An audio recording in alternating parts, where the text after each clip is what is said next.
नमस्ते दोस्तों, मैं प्रिया चौहान स्वागत करती हूँ आप सभी का परीक्षा बिंदु के इस ऑनलाइन प्लेटफॉर्म पे। उम्मीद करती हूँ कि आप सभी हेल्दी होंगे, सेफ होंगे, अच्छे से पढ़ रहे होंगे। जैसा कि आप सभी को पता है कि हमारी आईसीटी की आज थर्ड यूनिट स्टार्ट होने वाली है। सेकंड यूनिट यानी कि आईसीटी के टूल्स या आईसीटी के उपकरण से आप बोल सकते हो, वो हमारी पूरी हो चुकी है। और आज हम बात करने वाले हैं संचार प्रौद्योगिकी के अनुप्रयोग बोल दो आप, या आईसीटी के एप्लीकेशंस बोल सकते हो। यानी कि अब हमें ये बातें करनी है कि हम सूचना प्रौद्योगिकी का यूज़ कहाँ कहाँ करते हैं, उसका उपयोग हम कहाँ कहाँ कर रहे हैं, उसके अनुप्रयोग के बारे में हमें इस वाले टॉपिक में बात करनी है। तो सबसे पहले जो आज हम बात करने वाले, जो कि हम सर्वाधिक यूज करते हैं आईसीटी के, उसमें संचार प्रौद्योगिकी के लिए, वो करते हैं ईमेल का। यानी कि चाहे हमें कोई ऑफिशियल काम करना हो, चाहे हमें कोई अनऑफिशियल काम करना हो, जब भी पहले क्या किया जाता था, कोई भी चीज़ है वो चिट्ठी के द्वारा भेजी जाती थी। आजकल वो लेटर वाला सिस्टम बंद हो गया है और आजकल इलेक्ट्रॉनिक मेल करके, यानी कि आपका वो जो सारी की सारी डिटेल्स जो चिट्ठी के माध्यम से भेजी जाती थी, या डॉक्यूमेंट वगैरह एक लिफाफे वगैरह के माध्यम से भेजा जाता था, आजकल उन सबको बंद कर कर क्या कर दिया गया, आजकल आपकी सारी की सारी डिटेल, सारी की सारी सूचनाएं, सारे के सारे डॉक्यूमेंट्स इलेक्ट्रॉनिक माध्यम से भेजे जाते हैं, डिजिटल फॉर्मेट में भेजे जाते हैं, जिसे जनरली हम यूज करते हैं सबसे सेफ वे में ईमेल के लिए। आप ईमेल का जो फुल फॉर्म है, आप उसे इलेक्ट्रॉनिक मेल बोल सकते हैं। यानी कि एक ऐसा माध्यम जिसमें आप विद्युत का प्रयोग करके अपने डॉक्यूमेंट का, अपनी सूचनाओं का प्रचार प्रसार, अपनी सूचनाओं को एक स्थान से दूसरे स्थान पर, या अपने संदेश को इलेक्ट्रिसिटी के माध्यम से एक स्थान से दूसरे स्थान पर भेजते हैं। इसमें आप अपनी सूचना के साथ साथ डॉक्यूमेंट्स यानी कि फाइल्स का भी लेन देन करते हैं। ये हो गया आपका इलेक्ट्रॉनिक मेल। जब भी हम ईमेल की सर्विस बात करते हैं, तो ये जो ईमेल की सर्विस है, ये हम किसके माध्यम से प्राप्त करते हैं, तो ये हम मेलिंग सर्वर के द्वारा प्राप्त करते हैं।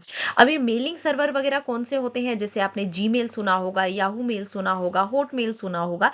ये कुछ ऐसे सुविधा प्रदाता कंपनी है जो हमें ईमेल भेजने की सुविधा प्रदान करती है, यानी कि इलेक्ट्रॉनिक मेल भेजने की सुविधा प्रदान करती है।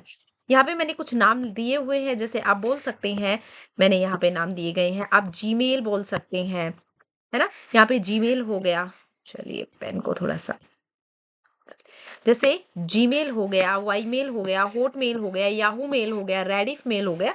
ये कुछ ईमेल के लिए सर्वर है, यानी कि जो हमें मेलिंग की सुविधा प्रदान करते हैं। देखिए, जब हम मेल को भेजते हैं, है ना। देखिए, मैंने आपको क्या कहा कि जब भी हम इंटरनेट का यूज करते हैं, तो इंटरनेट पे हम फाइल्स को भेजने के लिए, फाइल्स को डाउनलोड करने के लिए, फाइल्स को सेफ्टी प्रदान करने के लिए विभिन्न प्रकार के प्रोटोकॉल्स का यूज करते हैं। यानी कि प्रोटोकॉल एक तरीके का नियमों का एक समूह होता है, जो कि उसे सुरक्षा प्रदान करता है। तो ऐसे ही जब हम मेल ईमेल की बात करते हैं, तो जब हम ईमेल भेजते हैं, तो हम ईमेल के लिए किस प्रोटोकॉल का यूज करते हैं, तो हम ईमेल भेजने के लिए, क्या भेजने के लिए, ईमेल भेजने के लिए हम एसएमटीपी का यूज करते हैं, यानी कि सिंपल मेल ट्रांसफर प्रोटोकॉल। यानी कि मेल भेजने के लिए जो प्रोटोकॉल होता है, उसे बोला जाता है एसएमटीपी, यानी कि सिंपल मेल ट्रांसफर प्रोटोकॉल, आप उसे बोल सकते हैं। फिर बात आती है कि आपके पास कोई ईमेल आया है। अगर वो ईमेल आया है, तो आप उसे क्या करते हैं, डाउनलोड करते हैं। और जब भी आप किसी ईमेल को डाउनलोड करते हैं, आप उसी के लिए क्या यूज करते हैं, POP3। क्या यूज करते हैं, POP3, यानी कि पोस्ट ऑफिस प्रोटोकॉल। देखिए, जब भी आपके पास कोई चिट्ठी आती थी, किस में आती थी, वो पोस्ट में आती थी। तो इसी तरीके से यहाँ पर भी जो मेल आएगा, वो पोस्ट में आएगा। तो पोस्ट ऑफिस प्रोटोकॉल वर्जन 3, यहाँ पे जो 3 है, वो वर्जन 3 को रिप्रेजेंट कर रहा है। किसको रिप्रेजेंट कर रहा है, वर्जन 3 को, यानी कि पोस्ट ऑफिस प्रोटोकॉल। आपसे ये नहीं पूछेगा कि ये प्रोटोकॉल कहाँ यूज किया जाता है। आपसे एसएमटीपी के फुल फॉर्म पूछ सकता है, आपसे POP3 की फुल फॉर्म पूछ सकता है। इस तरीके से वो आपसे फुल फॉर्म्स पूछता है। आगे बात करते हैं IMAP4।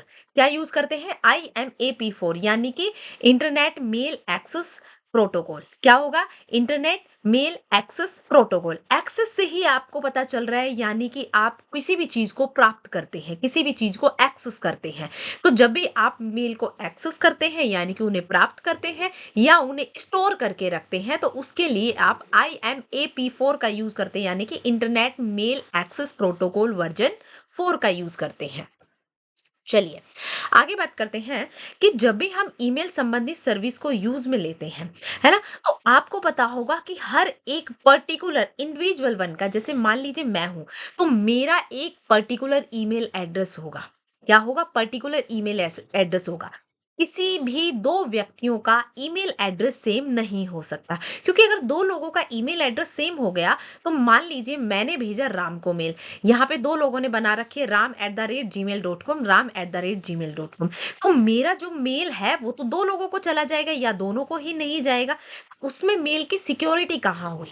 ईमेल की सिक्योरिटी के लिए क्या किया जाता है? हमेशा ईमेल अगर मान लीजिए किसी ने राम के नाम से पहले से बना रखा है, तो वो आपको पहले से बता देगा कि देखिए भई ये ईमेल आईडी जो है ये पहले से एग्ज़िस्ट करती है, यानी कि ये पहले से बनी हुई है। आपको अपनी ईमेल आईडी में कुछ यूनिक नंबर, कुछ और अल्फ़ाबेट ऐड करके इसको कुछ अलग बनाना पड़ेगा, क्योंकि पर्टिकुलर व्यक्ति की जो ईमेल आईडी है वो डिफरेंट होनी चाहिए, इंडिविजुअल होनी चाहिए, यूनिक होनी चाहिए। ठीक है? ये आपको याद रखना है कि हर एक व्यक्ति विशेष की ईमेल आईडी भी विशेष होती है या इंडिविजुअल होती है या डिफरेंट होती है। देखिए, अब जब मेल होता है, ईमेल एड्रेस जो होता है, वो किस तरीके से बना हुआ होता है? जैसे सबसे पहले आप यहाँ पर यूज़र नेम होता है, क्या होता है यहाँ पे सबसे पहले? यहाँ पे सबसे पहले यूज़र नेम होता है, फिर होता है एट द रेट और फिर होता है डोमेन नेम। क्योंकि यहाँ पे मैंने gmail.com लिखा है, तो ये hotmail.com हो सकता है, yahoomail.com हो सकता है, यहाँ पे कुछ भी हो सकता है, ठीक है?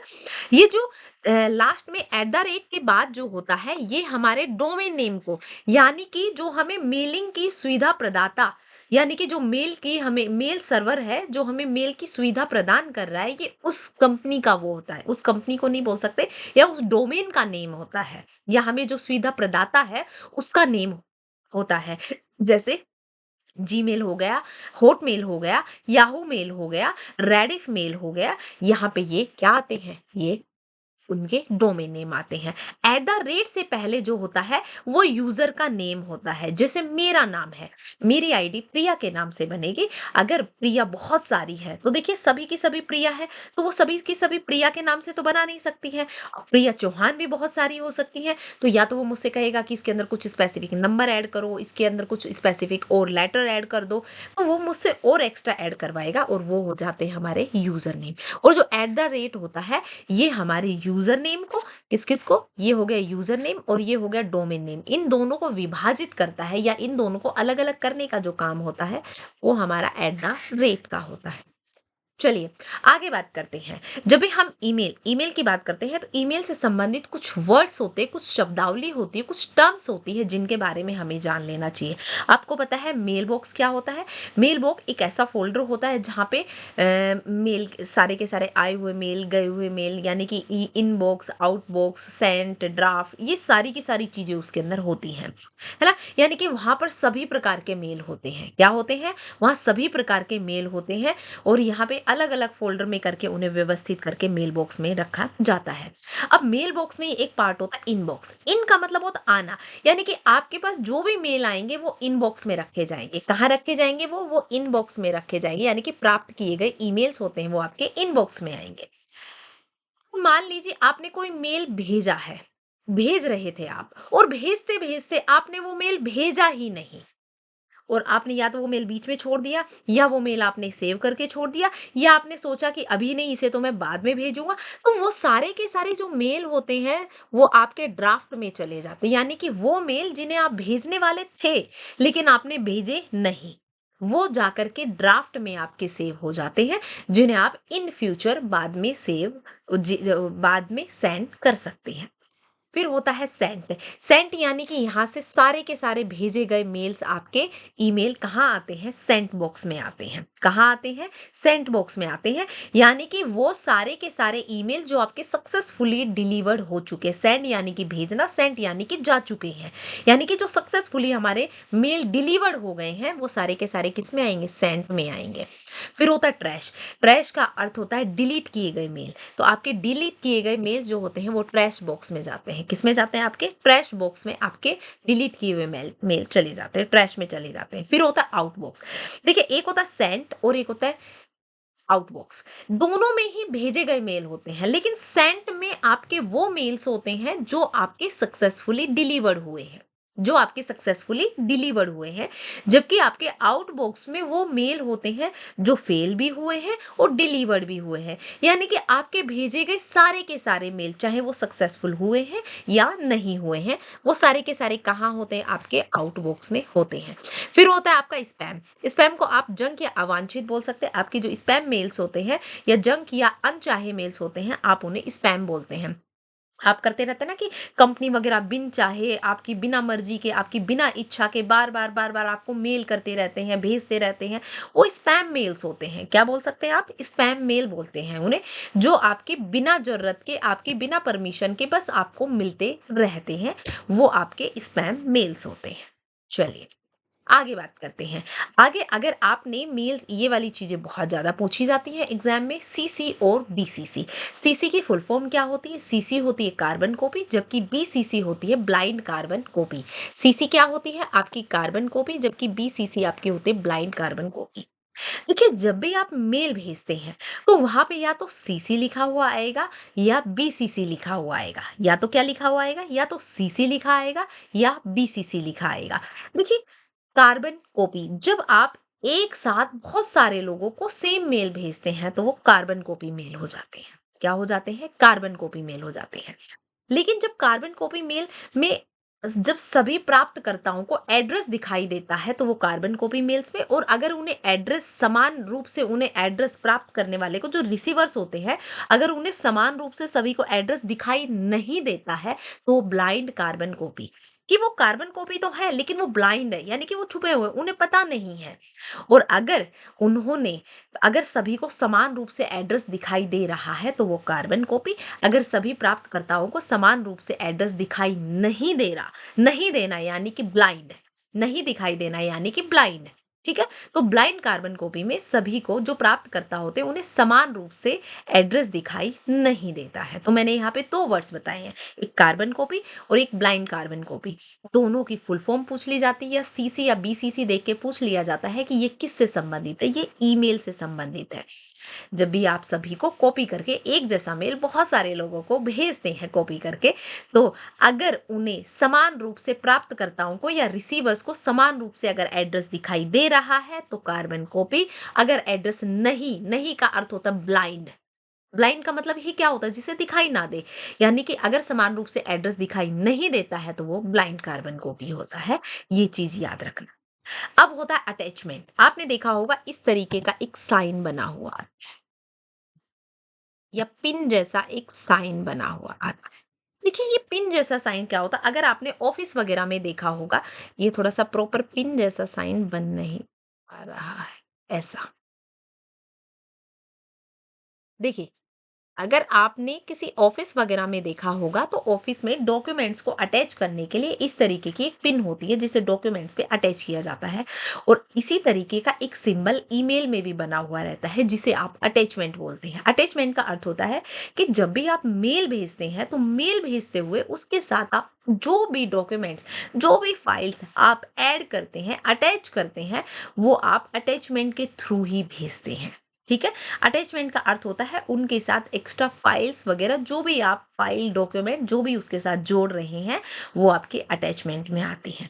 ठीक है, तो ईमेल के साथ जो आप संदेश को अटैच करके भेजते हैं, वो फाइल या वो जो भी होता है उसे आप अटैचमेंट कहते हैं।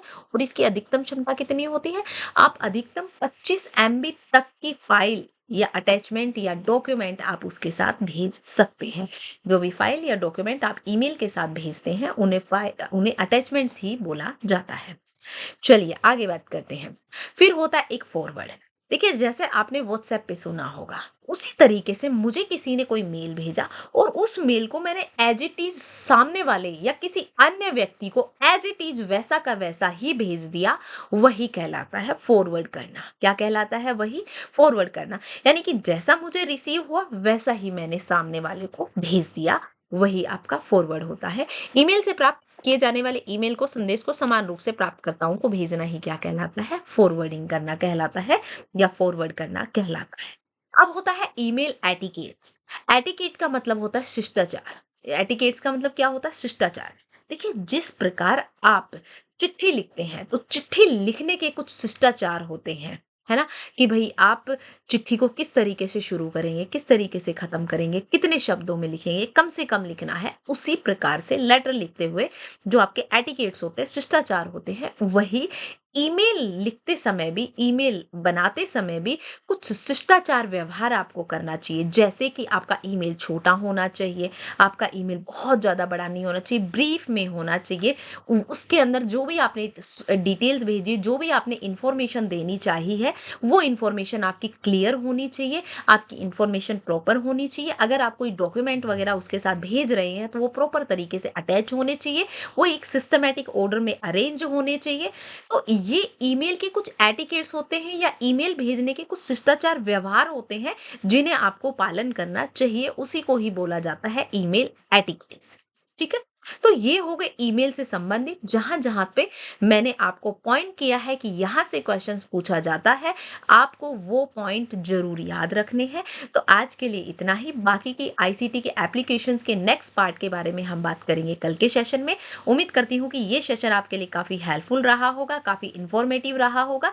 अगर ये वीडियो आपको अच्छा लगा है, ये वीडियो आपके लिए हेल्पफुल रहा है, इन्फॉर्मेटिव रहा है, तो मेरे चैनल को ज़्यादा से ज़्यादा लाइक, शेयर एंड सब्सक्राइब करें, ताकि ज़्यादा से ज़्यादा विद्यार्थियों तक इसका लाभ पहुँच पाए और ज़्यादा से ज़्यादा विद्यार्थी इससे जुड़ पाए। तो आज के लिए इतना ही। Thank you class.